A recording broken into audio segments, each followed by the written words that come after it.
All right, go ahead. Shut up. So how old was Paul when Grandpa Rose died? Shut up. I'm not here. How old were you when Grandpa Rose died? When Grandma Rose died, Yeah, I was 9 years old. 9 years. And what about your grandpa? Huh? What about your grandpa? Oh, he was up, that was several years later. Yeah, I remember. I was, I knew him. well, I was married then, so. I knew him. I met him. Yeah. He was in He Marionville. sold his farm and moved out to Billings and bought him a little farm. That was kind of coming home to Billings, Missouri. He had a little farm right in town, a little creek right there, do you remember? Yeah. And you come out of town, Sure, across I that remember. creek, turned into his driveway. He lived to be an old man, and he was in a nursing home in Springfield. And Mino went to see Well, him he every had day. He had a calf that he was taking care of out there. He was milking the cow, taking the calf to the milk, and it butted him in the head and it caused him to have a stroke. Oh. When he was working with it, it butted him. And don't you forget that. And what about Grandpa and Grandma Montgomery? Well, Ellen Montgomery died a long time before Grandpa Montgomery Oh did. yeah, she died a long time, see. She Grandpa had Montgomery died, and then Granddad had Nori. Nori. She was a housekeeper that had worked with her before with them. They helped take care of grandmother for a long time. Yeah. And that didn't make the The family. family. They never No. did any of them like Nori much, but she was good for Granddad. He was fine. Right. Worked good. Did he live in Phillipsburg his whole life? He died in Lebanon. He was back in a He house lived, in he Lebanon. lived up to be close to 90 years old, I believe. You know what his favorite food was? Salmon. He would buy little cans of salmon and had crackers. Oh, Really? he liked that better than that. Yeah. So how did we get to Springfield? Grandpa Fate and Mino came to Springfield, and then they brought everybody else. Why did they move to Springfield? Why did Fate and Mino move to Springfield? Well, just needed to go someplace where they could. Dad didn't want to farm, I don't think. Down there anyway. He had been raised there around a canning factory and working with a Granddad. On their farms were small, 120 acres farms or something like that. Now, John came in and had bought another farm across the road, built him a new home from Granddad's first house down the road east. He had 400 acres there. Yeah. And Granddad Rose had bought about 220 acre farms, two of them. And they were both good farms on the creek. Right. But you were born in Phillipsburg. I was born right up there across the road from where we had that picnic. Yeah. Purcell's Farm. across the house was what they call the old Chambers place. Just a little old two-room shack. That's where Dad and Mother lived when I was born. And then I was born in that house. And then when did you move to Springfield? Well, I moved when I was still a baby. Oh, they came when you were a baby. Yeah. And they moved into a nice house. Huh? They moved into a nice house. Oh, no. They didn't? That house, the house No, Granddad Montgomery had two little houses. They were a little narrow, two of them on one lot. Lewis and me lived in one, and we come in and lived in the other one for like a year or two. The little houses were about 12 foot wide and about 30 foot long, 3 rooms.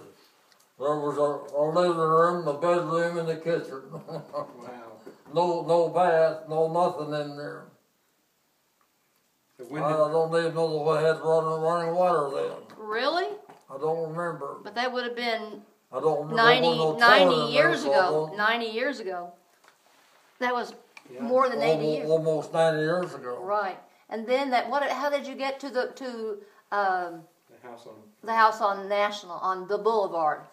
And what's Wait that a minute, street? wait a It's minute. National. Let me They call get it- they just a call- little bit lower. It's National Avenue. Yeah, it's national. Now what you saying. What street did you live on in Springfield?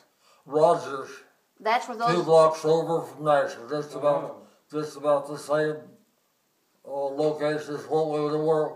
We just moved around. Dad bought that little, or lived in that little 2 or 3 room house for a year, or maybe, I don't know, but then he bought a 4 room house across the street of the Conklin house.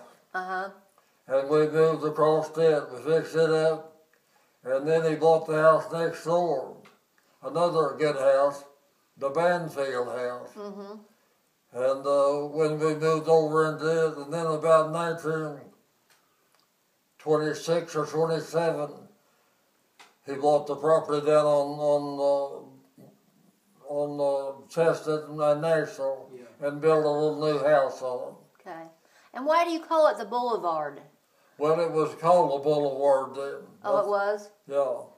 It wasn't called National. National Avenue was called a boulevard. Okay.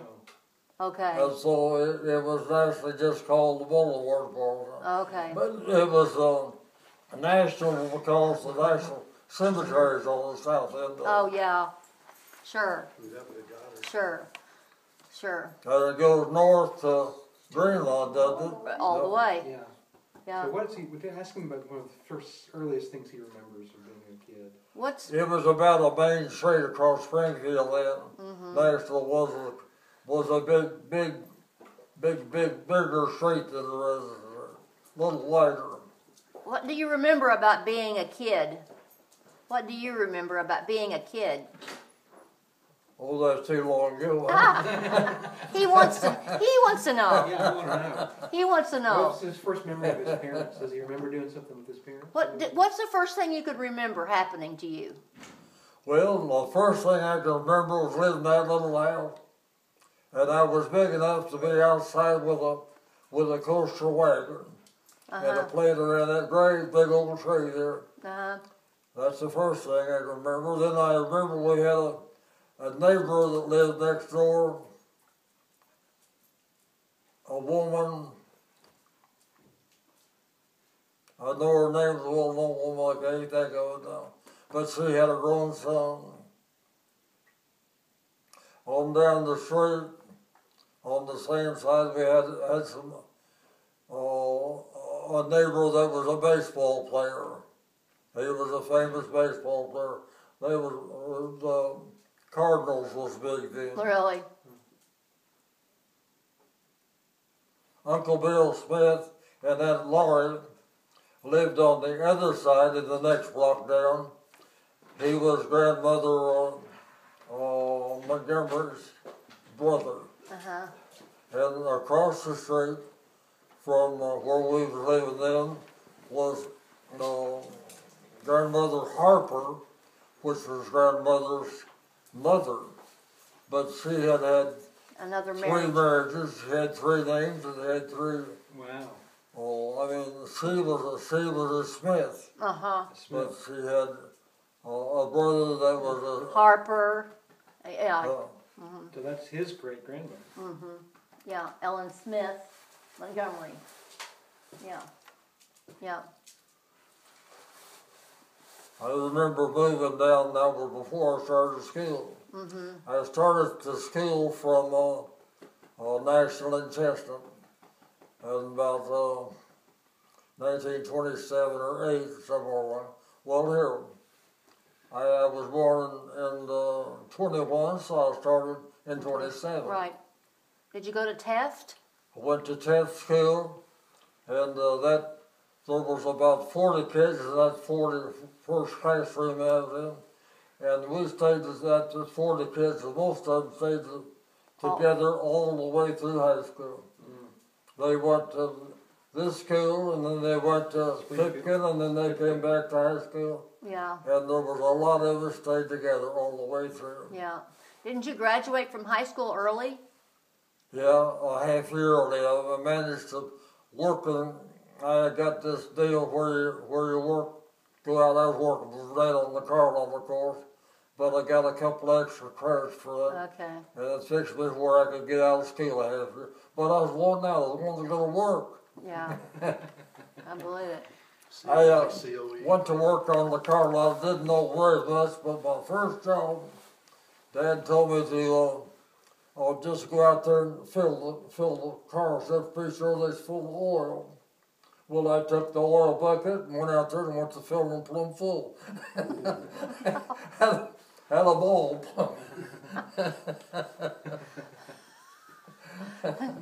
And somebody had to go taking the oil out.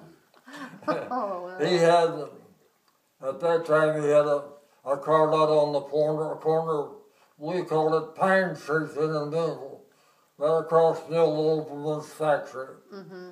And a little car lot up on the hump, but we're just selling cars like crazy and making $100 a car. At that time, $100 was was $1,000. easy equal to more than 1,000 Yeah. now. Mm-hmm. We didn't know how much money it was making. I'm sure. I didn't know how. There wasn't no income tax, no nothing. So when did he open that car lot, Faye? When did he what? Have that car lot? When did he open that car Grandpa lot? didn't open the car lot. Daddy did. Oh no. Fate was. Fate was. Fate was Fate have a car Oh, he's lot. been in the car lots a long time before. Okay, I didn't know that. Cause he had Well, yeah, he worked, he barbered for about a year or so, then he went to work for the Chevrolet agency. the. Okay. The Chevrolet agency was just like a country Chevrolet agency now. You see, some of them don't have his village, don't have nothing. Yeah. They had a good building up on the street, but their garages is just like a barn. Huh. And the old cars are old coupes with a pickup bed in the back of them. Uh-huh. Uh-huh.